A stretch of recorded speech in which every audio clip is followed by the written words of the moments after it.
मनुष्य के बर्बादी के 9 कारण जान लिया तो जिंदगी में कभी भी दुखी नहीं रहोगे। आइए दोस्तों, श्री कृष्ण भगवान ने स्वयं गीता में क्या कहा मनुष्य के बर्बादी के 9 कारण के बारे में। दोस्तों, कहा जाता है कि अधूरा ज्ञान विष के समान होता है, तो इसलिए जानने के लिए वीडियो को पूरा अवश्य देखें। तो दोस्तों, पहला कारण है कि मनुष्य को कभी भी पराये स्त्री पर हाथ नहीं देना चाहिए। हमें गलत नज़र से उसे नहीं देखना चाहिए। उसे हमें एक देवी के रूप में ही देखना चाहिए, तभी हमारा कल्याण हो सकता है। और अगला दोस्तों कारण है कि निंदा। जी हाँ दोस्तों, निंदा जो है हमें किसी का नहीं करना चाहिए, क्योंकि ये भी नरक के द्वार में ढकेल दिए जाते हैं। और हमें कभी भी अपने अंदर में क्रोध को नहीं जगाना चाहिए, क्योंकि क्रोध ही मनुष्य का सबसे बड़ा शत्रु है। कहा जाता है कि जिस व्यक्ति के पास में यदि क्रोध आ जाए तो वह किसी को नहीं पहचानता है, चाहे उसके सामने गुरु क्यों ना हो, उसके माता पिता क्यों ना हो, वह उसको भी अपमान कह देते हैं, अपमान कर देते हैं, अपशब्द कह देते हैं। अतः हमें ऐसा नहीं करना चाहिए। क्रोध से बचने के लिए हमें कुछ देर तक चुप रहना चाहिए, मौन रहना चाहिए। हमें भगवान का स्मरण करना चाहिए और हमें कोई भी महापुरुष का किताब पढ़ना चाहिए। और हम मन में ये सोचें कि हमारा जन्म जो हुआ है किसके लिए हुआ है। हमारा जन्म जो हुआ है दूसरों की भलाई करने के लिए हुआ है। हम सब आए हैं और एक दिन हमें अवश्य ही जाना पड़ेगा, फिर लेना देना क्या। और अगला कारण मनुष्य का जो सबसे खतरनाक और डेंजर माना जाता है, अगला कारण है आलस्य। व्यक्ति को कभी भी आलस्य नहीं करना चाहिए। और अगला कारण है कभी भी व्यक्ति को इच्छा नहीं करना चाहिए, क्योंकि व्यक्ति का इतना लालच होता है, अगर एक इच्छा समाप्त हो जाता है तो दूसरा इच्छा जागृत हो जाता है। तो वो व्यक्ति ये सोचता है कि और हमें मिलता, इतना में मुझे संतुष्टि नहीं हुआ और हम वो पा लेते। इसलिए जो भी मिला, जितना मिला उतना में उसे खुश रहना चाहिए। आइए, श्री कृष्ण भगवान ने स्वयं काल का रूप धारण करके क्या कहा, आप भी सुनकर हिल जाओगे। तो जानने के लिए वीडियो को लाइक करें, चैनल को सब्सक्राइब करें। तो चलिए आइए जानते हैं। दोस्तों, ये बात जानना सबको परम आवश्यक है, क्योंकि ये बात जो है सबसे बड़ी है। आइए, क्या कहा श्री कृष्ण भगवान ने। सबसे बड़ी शक्ति मन की है, परंतु मन एक चंचल घोड़े की भांति कभी स्थिर नहीं रहता, कभी इधर तो कभी उधर भटकते रहता है। योग के द्वारा चित्र वृत्तियों का विरोध करके जो मन को काबू कर लेता है, उसका मन सर्वव्यापी आत्मा के अधीन होने से वे संसार की समस्त शक्तियों पर अधिकार जमा लेता है। उसे कोई चीज़ का भय नहीं रहता है, वह अपना मंजिल अवश्य पा लेता है और उसे मोक्ष प्राप्ति होती है। अपने कर्म की अच्छाई और बुराई की हर क्षण परखते रहना चाहिए। अपने कर्म को परखने के लिए मनुष्य के पास एक ही कसौटी है, वो ये सोचे कि यदि मैं इसी समय मर जाऊं तो मेरा यह कर्म किस गिनती में आएगी।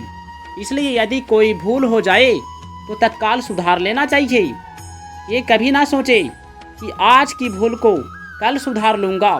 कभी कभी कल का समय नहीं देता।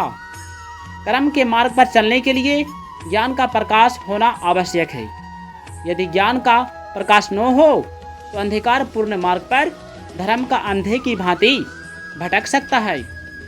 जहाँ जीवन है वहाँ मृत्यु है, जहाँ मंगल है वहीं अमंगल है। केवल सुख पकड़ने जाओगे तो उसी के छाया में दुख को भी खड़ा पाओगे।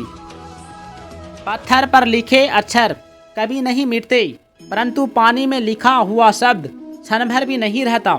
मन में क्रोध और शत्रुता को उतना ही देर तक रखना चाहिए जितना देर पानी में लिखकर रह सकता है।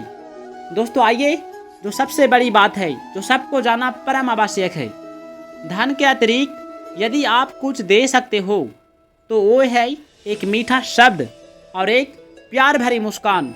उनका मोल तो धन से भी अधिक है। इसलिए किसी से अगर बात भी कीजिए तो आप उससे मीठा वाणी में बात कहिए। कभी भी किसको अपमान मत कीजिए, अपशब्द मत कीजिए। जो व्यक्ति चीज़ों के सुख में खो जाता है, उन चीज़ों के चले जाने पर व्याकुल हो जाता है। इसलिए चीज़ों के मिलने या खोने दोनों में मन को एक समान रूप से मोह रहित रखना ही योग्य है। जीवन यापन से अधिक वस्तुओं को अपने घर में जमा रखकर हम अपने पर कर चढ़ाते हैं। ये वस्तुएं किसी ज़रूरतमंद को देकर उसके जीवन को आगे बढ़ाया जा सकता है। काम ठीक से हो जाता है तो उसे एक सुख मिलता है, और काम ठीक तरह से नहीं होता है तो मन में एक दुख होता है। यह दुख सुख होना कर्म की आसक्ति है। आपका कर्तव्य केवल अनासक्त होकर कर्म करना है। फल तो प्रभु इच्छा के अनुसार मिलता है। असत्य द्वारा सत्य की प्राप्ति कभी नहीं होती, बल्कि असत्य के त्याग से सत्य की प्राप्ति होती है। जो आपके अपने है, आपके अंदर स्थित है, अभी है, यहाँ है।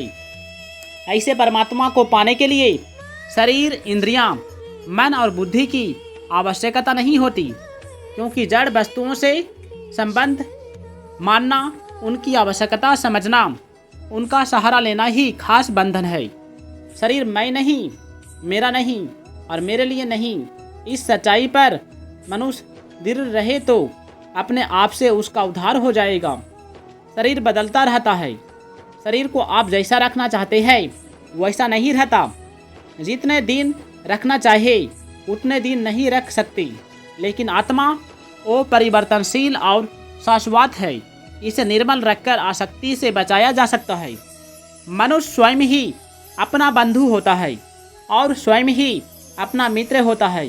अगर वह बाहरी चीज़ों को सहायक या बाधक के रूप में देखे, सहायक के रूप में चीज़ों को देखने पर वे उसी रूप में प्रभावी होते हैं, और इसके विपरीत देखने पर उसी के रूप में होते हैं। जो व्यक्ति स्वयं के द्वारा स्वयं का उद्धार नहीं करता वह अपना शत्रु स्वयं है।